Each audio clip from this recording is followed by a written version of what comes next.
got fed up with injustice and you decided to become a vigilante, Ooh.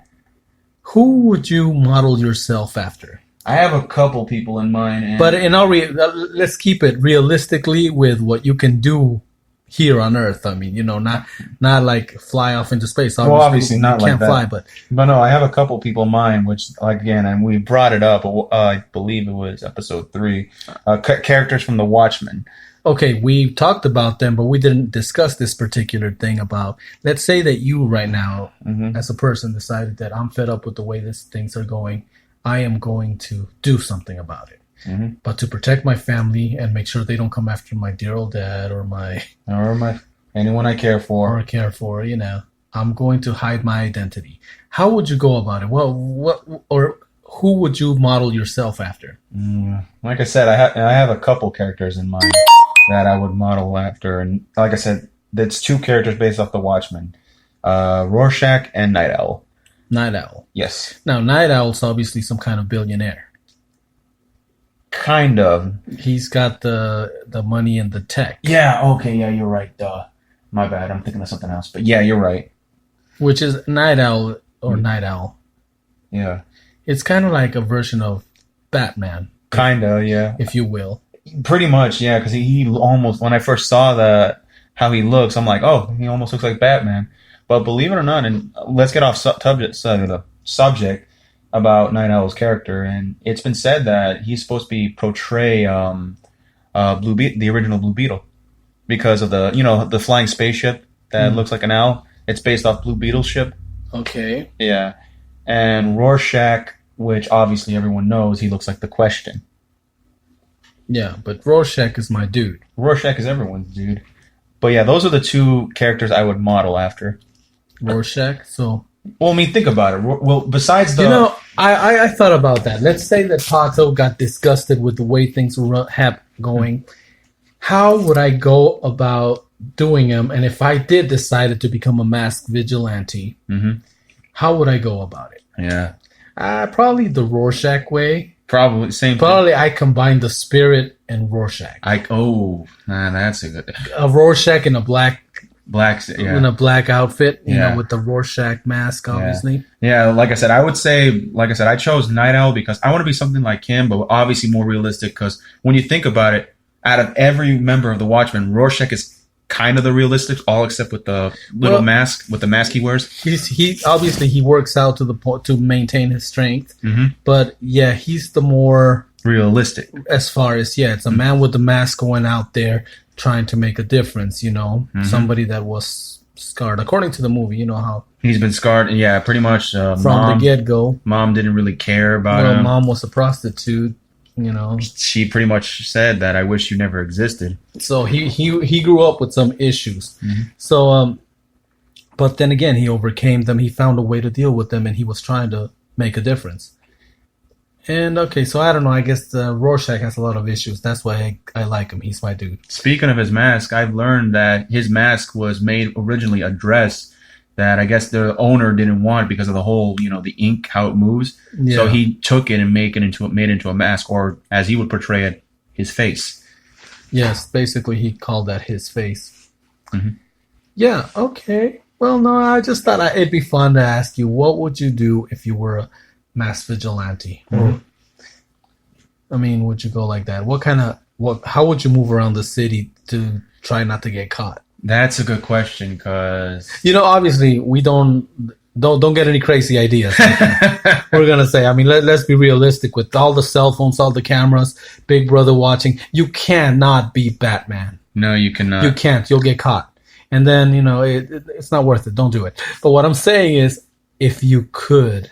All this talking about reminded me of a documentary a while back about regular citizens trying to actually be superheroes. Trying to act like superheroes? Not just act like superheroes, be superheroes, pretty much. Well, to be a superhero in our reality, I mean, you don't have to put on a mask. No, you don't. You can be the guy that helps your neighbor. I mean, not to be so cliche as to say help the old lady cross the street. Yeah. But I mean, you have neighbors that maybe they're a little too elderly to mow their lawn or clean their yard, or I don't know, you are the one that changes a tire for someone. Okay, yeah. I mean, you can always make a difference. I mean, Right, but almost reminds me of Bruce Almighty, where it says, "Be the miracle." You know, we can all find ways to be a hero. Yeah, just like we can find ways to be villains too. Oh gosh, pretty much. And much. for some reason, some of us have a knack. I mean, we take to it like fish to water. Mm-hmm. Yeah. But anyway, like I said, I want to go back to the documentary. This is the documentary. It's called Superheroes, and it takes place in California. There's this one guy, apparently he calls himself Mr. Extreme. He wears pretty much simple, basic gear, helmet, goggles. I'm sorry, not to... Well, I don't know why, but that sounded like something out of Kick-Ass. Exactly. Exactly, and there are a lot of people too. Most of them are like, I believe it also mentions some were like former police, who, like I said, or people who want to make a difference.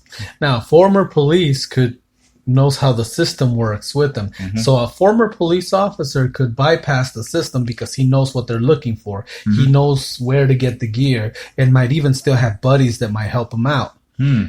It's crazy. Yeah. Or buddies that if they catch you, they might look the other way. Not that they would, because obviously that's not right. But what I'm saying is an ex-police officer knows how the system works, or somebody that knows that. Now that's interesting. No, but I mean, it's just interesting. I mean, I thought we're always talking about comic books and superheroes. We haven't touched the video game subject, but there are some video games I want to talk about, but I think we'll discuss that in the next episode. Okay, sounds good to me. Cursory overload. We're adding a section eventually, I think, but we're getting all the logistics where. In fact, I'm not even going to talk too much about it, but it's going to be a lot of fun, and you're going to hear probably a lot of obscenities come out of my mouth and K-Dog's mouth. And obviously K-Dog's mouth. Of course, because, well, that's what we do. We're your friendly neighborhood foul-mouth podcasters. What did your shirt say? You're doing what in class? We're offending the world with freaking class. When I first saw that, I was laughing. Hey, I mean, we want to offend people, but not in a rude way. Not in a rude way. When we tell you to go screw yourself, we want you to be happy about it. Does that make any sense? Obviously not. Of course. No, well, anyway, cursory overload. Obviously, it's like most podcasts. I mean, we try to take you away from your everyday life. We try to take you away, give you a few minutes. Like here, we're BSing. We're talking about movies that are coming. Those are pretty good movies. I mean, Aquaman 2. I saw that coming. Come on, everyone saw that. The first one was a total success. So. There's no way they weren't making a second one. And obviously Shazam. The Flash, I'm surprised. I thought that after, what was it, Dawn of Justice? Dawn of Justice and Justice League, I believe. Justice League, or I thought after those basically Batman movies, I mean, they were going to pull the plug on that. But no, you know what? It's cool. I mean, I kind of, like I said, he grew on me. I still like the CW kid better, but... Yeah, but I thought he did good. And not to mention Shazam, too. The actor that played Shazam, at first I had my doubts about him, but when I saw the movie, he was meant for the role. Especially the kid that played Billy Batson. I still think that DC, Shazam, they got screwed. Because that's the original Captain Marvel. Yes. Yeah. Well, anyway. Okay. Alrighty, well, I guess that'll be it for today. I don't know if we ever thank you for listening, because we jump on these things like, well, we got so much stuff that we're excited to talk about. But if you're still with us, thank you for tuning in. Thank you, yes. Thank Always. you. Thank you for, donating your time to listen to us. Yeah, you could be anywhere else, and God knows. I mean, I've been joining this podcast movement, podcast underdogs.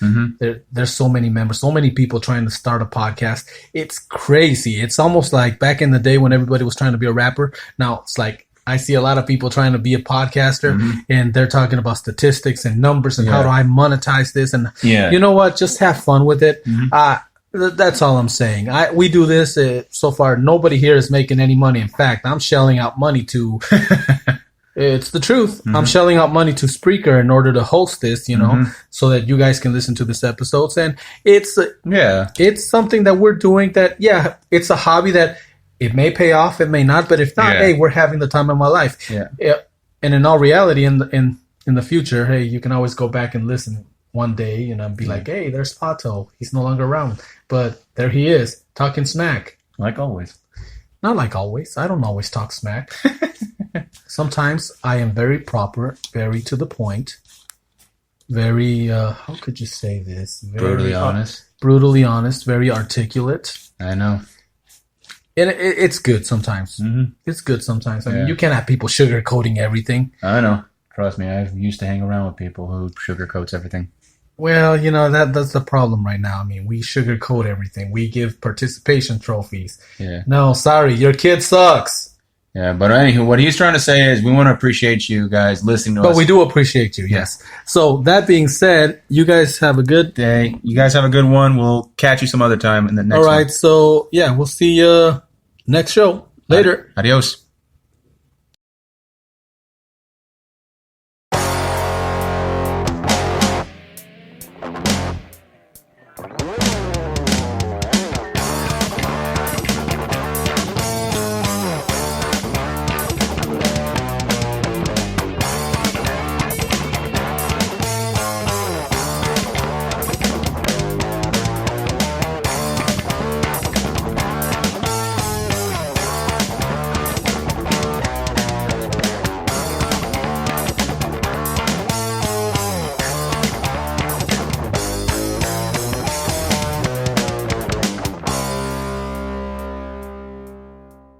Hey, careful with that. That's the stuff that killed Bob Dylan.